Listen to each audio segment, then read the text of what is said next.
Les prêtres vaudous de la communauté béninoise résidant au Togo ont désormais leur président. Il s'agit de Dodo Dandan. Il vient de recevoir son attestation de reconnaissance des mains du président de la Confédération nationale des prêtres vaudous, Togui Augustin Asogbo Nyangboyo III. C'était au cours d'une cérémonie très solennelle. La reconnaissance de Dodo Dandan comme chef des prêtres vaudous des ressortissants béninois au Togo répond aux soucis de la Confédération nationale des prêtres vaudous de mieux réglementer cette représentation. Nous pensons qu'il va essayer de rassembler tous les Béninois qui arrivent sur nos médias et qui disent de n'importe quoi, on veut les réglementer. Respecter les autorités du pays, ne pas se mêler de politique, dire aux gens ce que tu sais faire. Devant ses pairs venus du Bénin, du Togo et d'ailleurs, Togui Dodo Dandan s'installe confortablement sur son trône dont il n'ignore pas la mission. Mobiliser mes frères béninois qui sont venus de nouveau au pays, qui ne savent pas de la façon dont nous fonctionnons ici. De savoir si, dès maintenant, que telle chose doit être respectée, il n'y aura plus de désordre. Comme quoi, partout où il y a des peuples, il y a des lois. Cette cérémonie vient donc renforcer l'exercice de ces lois dans l'intérêt supérieur des peuples togolais et béninois. La cérémonie a eu lieu au domicile de l'intéressé à Baguida.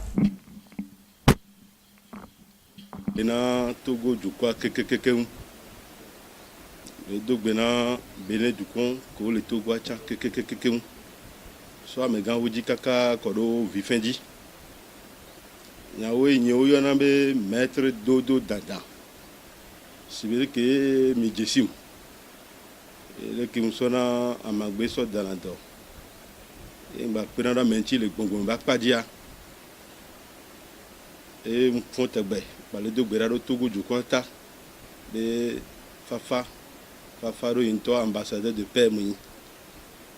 Fiki Fafa le enu yonale. Fiki vivi c'est le Dijuelia, Bougagan Huna, Nko Ivanade,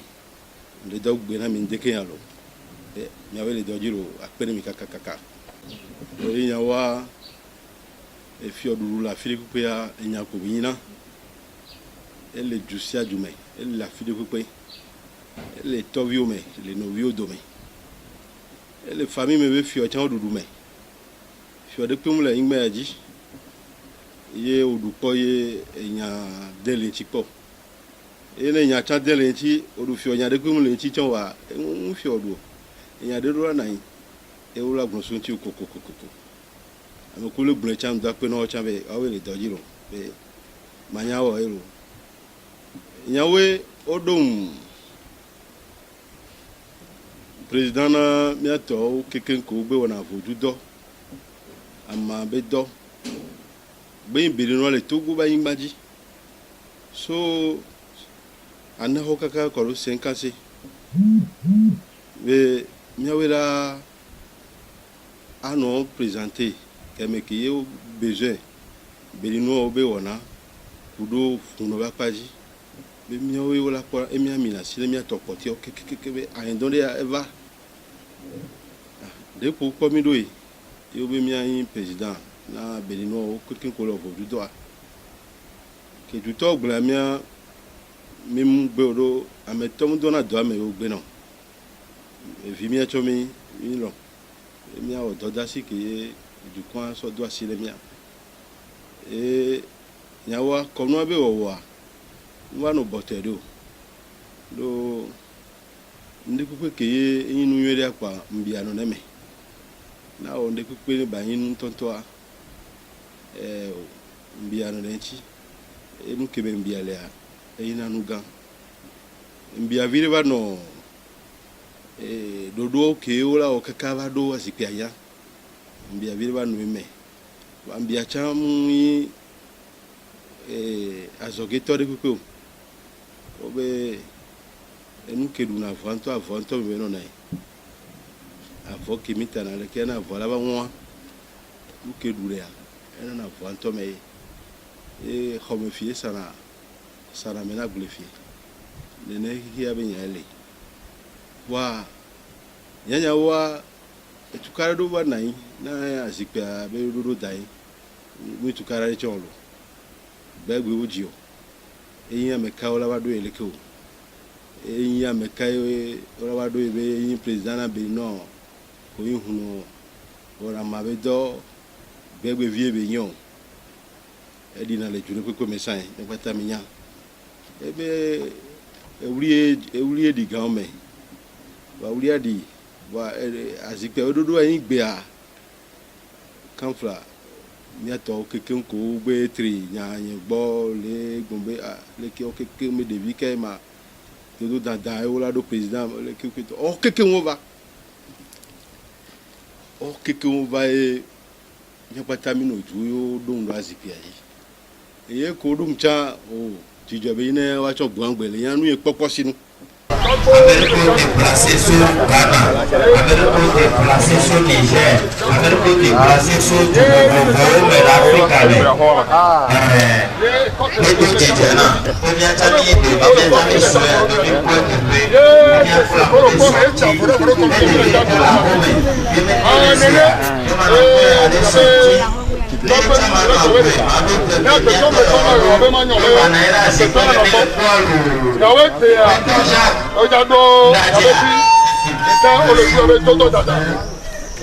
Confédération nationale de plans de transition du Togo. Et ça va nous épier. Donc, quoi nous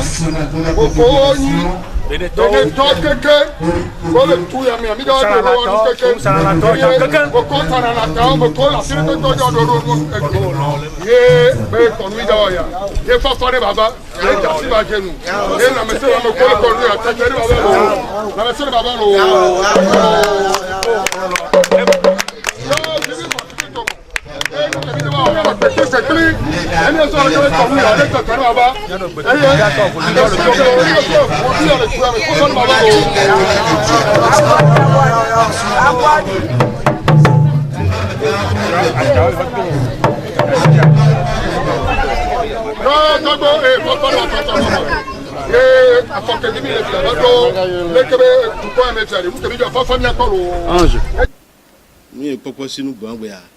ni pata e ko jijo e o avongba jame wuna no le fio gaga ova au ministère de Meroda préfecture de Meroda il y avait chef canton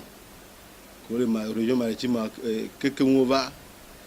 no poete pe a moso dahome daoso agbome oso benin oso fi vovovovo va no pe a o achondodo be nu be nyapo ye eyin jijo be nu emi wo quand même président de la Confédération nationale des prêtres traditionnels au Togo Togbo Nyanglonjo Asiobo Tigo entovai gavai e o va do ndo anyi na ndo azikpeji nya jijo be nyawo kudo dodo asina me nsendo do me be nyawo o Togo e tonyo ko kekenko e o potole nous que gbe jona le fio same afio tuwo me fio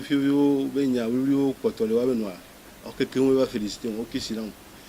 kisina le miodia me akina le mio dusime e mi le jine nda e jijo benu e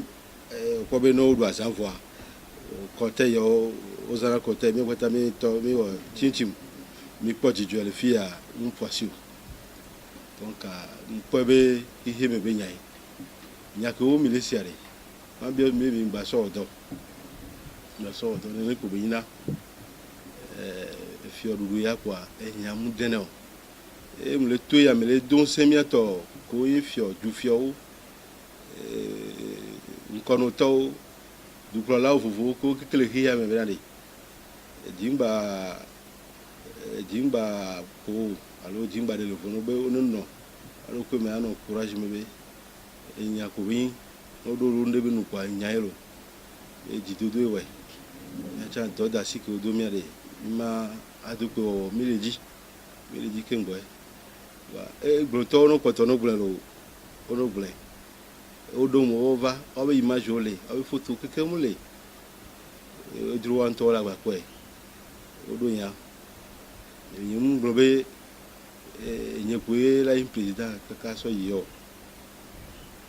ba o va don le gwan ya mana be joa jine fanami